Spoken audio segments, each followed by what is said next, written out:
Bagong update ni Messenger. Alam mo ba sa bagong update ni Messenger ay pwede tayong magpalit ng profile picture. Una, punta lang tayo ng Play Store. Then dito sa taas, type lang natin dito ang Messenger. Ayan. So, mapapansin nyo, kailangan mo nating i-update. Para magamit yung bagong update ni Messenger, kailangan updated ang iyong Messenger apps. Then, pagkatapos ma-install yung update, open lang natin. Then, dito sa may upper left side, yung may tatlong linya, pinutin lang to. Then, pindutin itong gear icon or settings. Then, scroll up.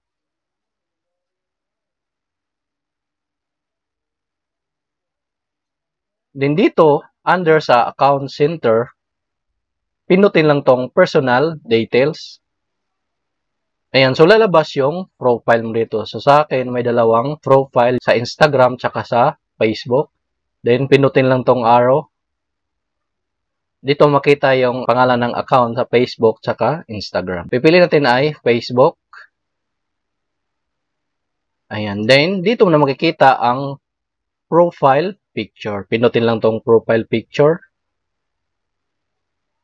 So, automatic, pupunta tayo sa ating gallery. Dito, ako pumili ng picture na gusto mong i-profile.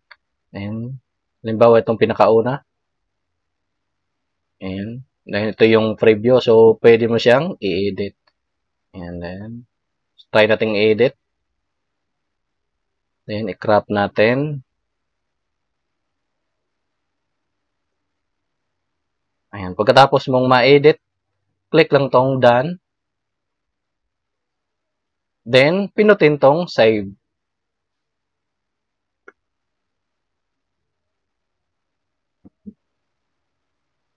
Ayan, so, updated na yung profile picture natin. So, titignan naman natin ngayon sa Facebook kung nag-a-appear ba siya or nag-a-update ba. Exit lang tayo dito. Punta lang ako sa aking Facebook profile. Kung mapansin nyo, nag-iba na yung profile picture ko. Ganun lang kadali, paano magpalit ng profile picture gamit ang Messenger. Kung nagustuhan mo ang video na to, huwag kalimutang mag-like, subscribe, at hit notification bell para updated ka sa mga bago kong video.